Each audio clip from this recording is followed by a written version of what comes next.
What is going on, everybody? Welcome back to another video. And if you are new to the channel, my name is Logan, and if you're a returning subscriber and you're part of that 11.6% that actually gives a shit about any of these boring ass videos I post, I appreciate you guys for coming back. But today we have something extremely exciting that I've been anticipating for a long time over on this channel. But what we're gonna be talking about today that you guys can all pretty much relate to is we're gonna talk about what it's like to daily drive a modified Mustang. And for those of you guys that have not already started modifying your car, or at least plan on doing it, I'm gonna tell you guys exactly what it feels like to drive a car that is modified. And no, it's not just making it look pretty on the outside or just saying like, oh, well, you have a 3.7. What much more different can that be? It's just like driving a rental car. You're not wrong, but there's a lot more important things I also want to add on top of that that you guys don't really see in the videos because I hardly ever talk about it. And when I do, I spoil you guys with all the little goodies I have under the car. So yes, we're going to be talking about suspension. And another thing we're also going to be talking about too is the slight little motor mods I have done to this that make this car that much more fun to drive.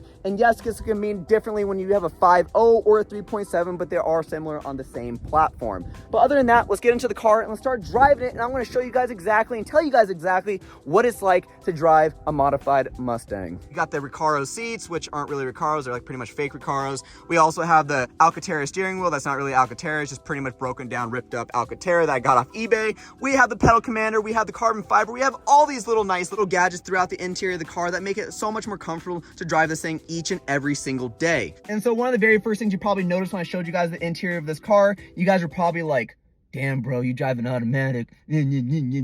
Well, it doesn't really matter to me because one of these days I want to take that out anyway. So it really isn't really that big deal to me. I'm not really trying to plan on upgrading it or modifying it, but it does do exactly what I needed to do, get to point A to point B and shifts decently when you do have a tune on it. But aside from that, one of the things that you will realize when you are sitting in the car is how comfortable these seats are. If you do get some aftermarket seats, in my opinion, they are a lot more comfortable than your normal stock average seats that you'd get from factory. I will say, since I'm 5'8", I realized that I was sitting a little bit higher even when I had the stock seats, and I didn't really like them because it made my back feel a little bit tense and a little bit tight. When I'm driving, I like to sit so damn low to the point where I can hardly even see over my steering wheel, but I also like driving where I'm not feeling like I'm driving a big ass monster truck. Got plenty of leg room to do whatever you need to do, especially if you need to stretch or do whatever things that you would like to get stretched out about. You gotta make room for seconds.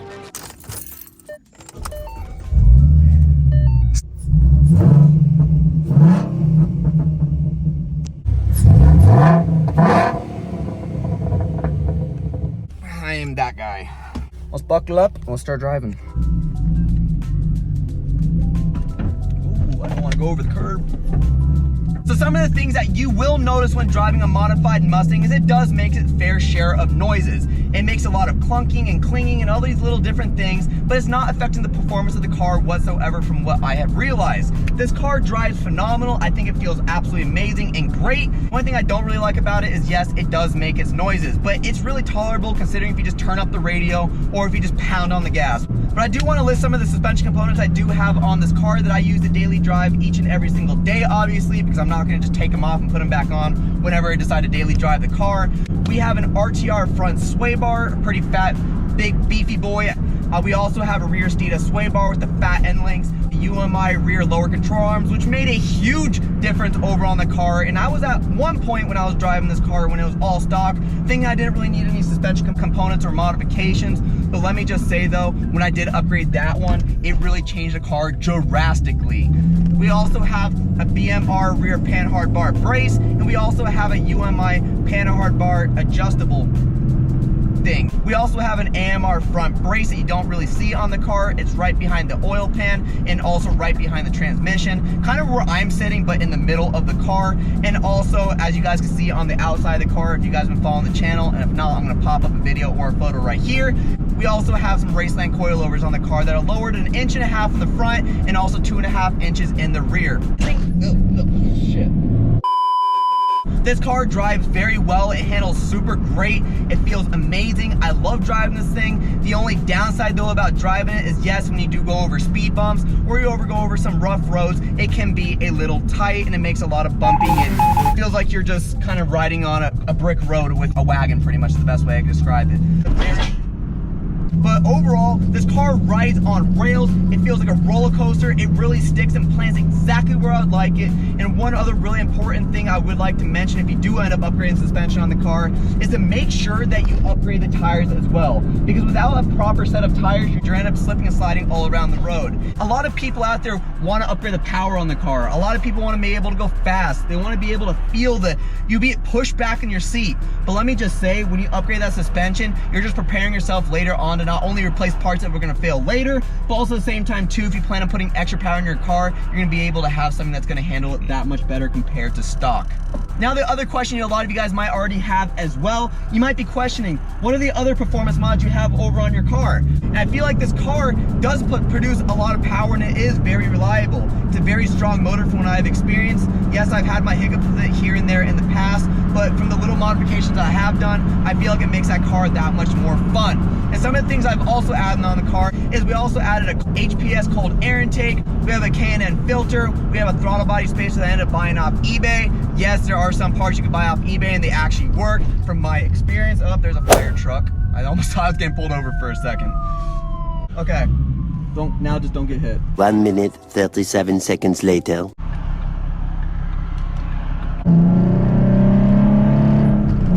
Cold air intake, we talked about the K&N filter. That's what it's like driving a lowered car sometimes. Good example. We do have a 91 octane Diablo tune on the car that is a self-tuned, but just out of the box with the tune, the cold air intake, the throttle body spacer, and the exhaust with the headers and the H-pipe and also the exhaust cutouts and the Flowmaster mufflers as well. This car does exactly what I want it to do, and it does give you a little bit more of a pep in your step whenever it comes to pushing on the gas. Now, do I believe that this car is going to beat a 5.0? No. I don't have it modified like that whatsoever, but I will say though, and I really have no room to speak on this, but if you were to go with a one-piece drive shaft and also possibly go with like 373 gears, for example, I definitely feel like this car can give a 5.0 run for its money on stock components. Now, you guys can correct me all you guys want in the comment section and blast me about that. That's just how I would view it if you were to, you get what I'm saying. We're talking about this car, but if I wanted to drop a gear and just go a little bit faster, like right now I'm in third, I'm gonna go hit it to second. Like, the shifts are on point when you go ahead and tune the car. I feel like it's something that is a necessity when it comes to tuning it, is making sure you go a little bit more stiffer shifts over on the transmission because you'll be able to make it more crisp. But going from first, you get a lot of torque. This car is very quick and it does skirt the tires a little bit. Even if you do have the traction control on, it does kind of fishtail you a little bit, and I'm guaranteeing if you had a 5.0, it'd probably be a lot more. So right now I'm about to go on a road that's about 55 miles an hour, and I'm gonna go from first.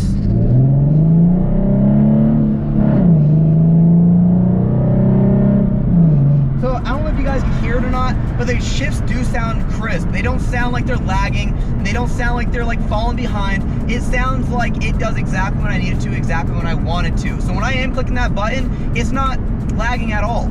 Now when I had it stock, it didn't do that.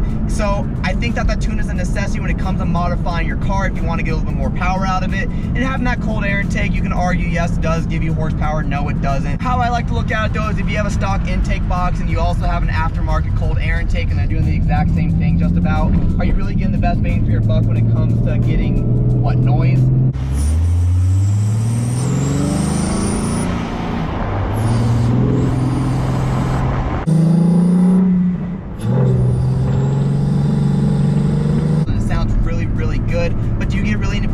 Out of it? Not really. Are you gonna get possibly some out of it? Maybe. I really don't know. This butt dyno that I have doesn't really tell me that, but I would like to think that it does, but I'm pretty sure that it doesn't.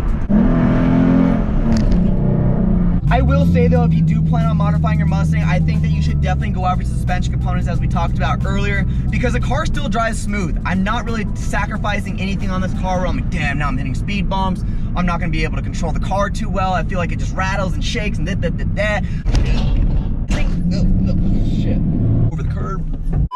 I feel like it really does exactly what I need it to. If not, I feel like it feels a lot better than it did from factory. The factory setting on this car just felt like it wanted to fishtail a lot. I felt like I didn't have any control. But now, since I have all these upgraded beefy suspension components, I feel like I'm in control of the car. The car's not in control of me. Is it really worth daily driving a modified vehicle? I would say there's pros and cons about that. Driving a lowered car isn't really the best when it comes like going over speed bumps or going over these rocky roads, because it just kind of sucks, because like you just don't want to feel like you're rattling your brains out of your ear, and it kind of it's not fun. Other than that though, I will say though that driving a modified car as a daily driver is pretty fun. It does kind of give you that challenge, a little bit of adrenaline. So when you do start driving, you're like, oh shit, there's a pothole in the road. Oh shit, there's a speed bump in the road. Oh shit, look at that turn. I'm excited to take that. I will say if you do have the money to do it and this is your only car, for example, I say go for it, because you only live once. Who's to say that you'll be alive tomorrow to be able to enjoy yourself? So whatever you can afford, it's your budget. Don't ask anybody what you can and can't do to your car, and don't be asking questions like, you think I should do this? You think I should do that? You think this would be better? It's okay to like kind of get an idea of what you would like to get on your car, but don't just base it around what other people like and what other people want for your car, because at the end of the day, this is what you are driving. This is what you are comfortable with. Don't just do it for other people, do it for you. Thank you guys all so much for watching today's video, and I will see you guys in the next one.